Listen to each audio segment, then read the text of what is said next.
Come on, Shawn, give it to him. Tell him what you have to say, Shawn. What happened? Don't tell me you forgot. In WWE, everything is calculated now, unlike the past when promos had more freedom. Nowadays, everything the wrestlers say in the ring is 100% scripted. They have to memorize it and say it exactly as it is. However, what happens when their memory fails and they forget what they were supposed to say? Or even worse, they forget the move they needed in a fight. Well, for now I'll quickly stop talking. Today I'll present to you 10 wrestlers who forgot their script live in WWE. Can a blow to the head cause memory loss? Honestly, I think it can.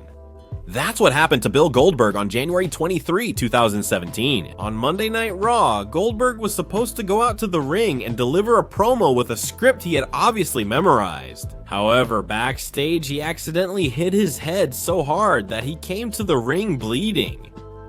The audience and viewers were confused. This made Goldberg forget the lines he had learned for the promo. It's the past to WE. And here we go. Did you guys really make me come down here? Yes. We all know that Goldberg loved to hit his head before going out to the ring, but maybe when the hit was accidental, it caused much more damage to his memory. Hey, let's go for the third time. We know that the WWE Championship comes right through. It comes through the match, Royal Rumble. The 2018 Royal Rumble gave us great moments to celebrate, like the return of Rey Mysterio or the first Women's Royal Rumble in history. But it wasn't just Rey Mysterio who returned that night. John Cena did too, once again splitting the entire audience present. During the match, John Cena was left standing with Roman Reigns. The face of the company from the past stood face to face with the future face of the company. The crowd wanted to see this regardless?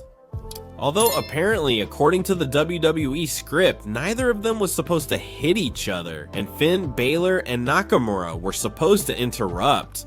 But apparently Nakamura and Balor forgot this, and it was John Cena himself who had to break character and yell at them that they needed to attack. Now, the universe has another appreciation, and I respect the universe. this probably wasn't well received backstage. Well, every superstar must always be alert to every detail in the ring. We could say that after the second scream, Nakamura and Balor at least did take action.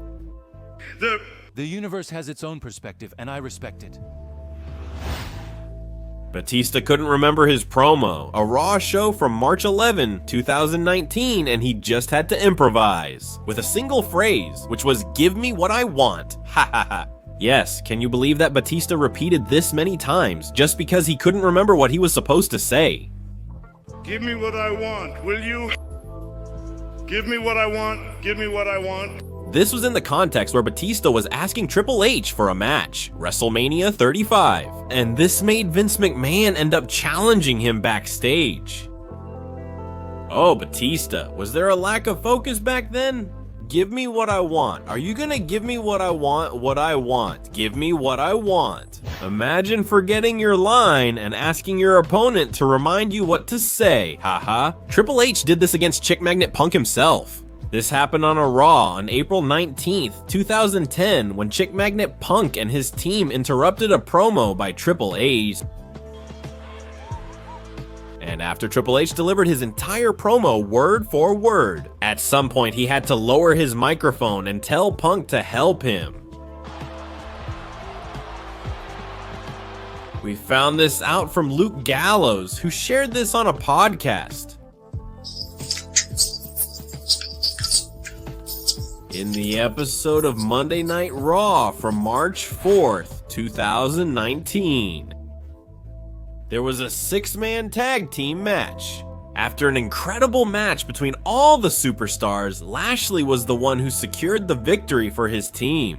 After hitting him with a fierce move, he throws Finn Balor into the middle of the ring. However, Lashley, McIntyre, and Baron Corbin wanted to make sure they humiliated Kurt Angle enough, and they did so outside the ring. Corbin went for the steel stairs, while Drew McIntyre was holding Angle's head, and Bobby Lashley was standing between both superstars, completely lost and not knowing what to do. In his confusion, Drew McIntyre pointed at Baron Corbin, and when he got to Baron Corbin, Corbin ended up pointing at Drew McIntyre. Bobby Lashley was going back and forth, not knowing what to do. Finally, he joined Drew McIntyre and they were able to punish Angle as planned.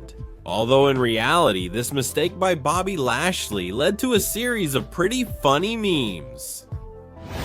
On February 8th, 2016, there was another episode of Monday Night Raw. An 8-man tag team match was held. From a lot of action in the ring to tables being brought into the squared circle, all of this was part of the intense action of the match. Near the end of the match, Vic Lazar received a surprise kick from Jimmy Uso. Was the 3D move from the Dudley Boys supposed to come after that kick right onto the table? Something that apparently Vic I completely forgot, because after the kick, he ended up leaving the ring. In fact, we can even see Baba Ray Dudley yelling at Vic I, telling him to remember what's next. Oh.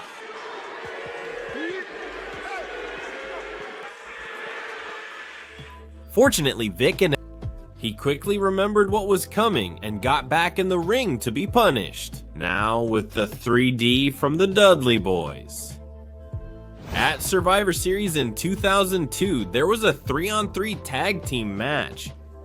During the match, there was a very awkward and unpredictable moment. It turns out that Rico climbed to the top rope to do a moonsault on Baba Ray Dudley, who was on the table. The idea was that Jeff Hardy, Baba Ray's partner, would come in to stop this move after Jeff's delay. Rico didn't know what to do. In fact, he almost ended up falling backwards onto Baba Ray himself. Rico managed to keep his balance, fortunately for about 10 seconds. In fact, you could see the wrestler was pretty upset because Jeff Hardy wasn't showing up. Apparently, then Jeff remembered what he had to do, and he didn't even go to push Rico down. Instead, he ended up moving the ropes to destabilize him. Rico's angry shouts at Jeff Hardy were edited out from the W Network, as well as from the official digital versatile disc version. Everything happened at Royal Rumble 2024 if we go back to talking about the coordination in the Royal Rumble. It's necessary that in order to create moments that we'll remember over time, the whole atmosphere is set to make it even more incredible.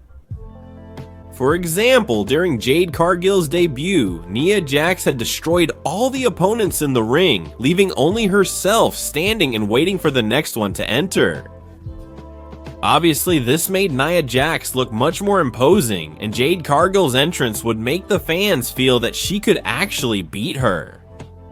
However, Zoe Stark forgot about this, and when Nia Jax was standing alone in the ring, she tried to stand up to go attack her. But the referee, who was on the side of the ring, asked her to please stay on the ground, so that Jade Cargill's debut moment would really look like a big moment. Because if Zoe Stark had gotten up and started hitting Nia Jax, the meaning of Jade Cargill's entrance would have looked different. On the other hand, if Nia Jax had all the women destroyed in the ring, the main focus would go to Jade Cargill, because people would feel that she's the one who can really take down Nia Jax. Chris Jericho, during his early years in WWE, was quite involved in the ring with Chyna. In fact, they even became co-intercontinental champions at the 2000 Royal Rumble, and they had to face each other in a triple threat match to determine the sole intercontinental champion. In that match, there were several moments of miscoordination and times when it was clear that there were mistakes in the unique ending. Perhaps the most striking moment of the match was when Jericho and Chyna didn't know what to do on the top rope, and without warning, they both ended up jumping off at the same time. Regarding Hardcore Holly, you can see that Jericho, in order not to land on China, ended up landing much earlier and then jumped again onto Hardcore Holly. We can clearly see how the Y2K virus landed on his feet. A little earlier, at the World Championship Wrestling Starrcade Valley for Green Event in 1997, a rather peculiar situation arose. And that's because the mistake happened during the match between Sting and Hulk Hogan. But the mistake wasn't even made by one of these wrestlers. It was actually the referee Nick Patrick, who completely forgot his role in that match. Hulk Hogan would reveal years later that Nick Patrick was supposed to count extremely fast when Hogan was pinning Sting, so that Hogan would win in an unconvincing way and make the match continue later on because people weren't satisfied with the way he won. However, Nick Patrick counted in a normal way, and after that, Bret Hart brought Hogan back into the ring so the match could continue. But the crowd in the arena didn't understand what was happening. Everyone had seen Hulk Hogan win in a fair and normal way. It would have been very different if Nick Patrick had made a fast count.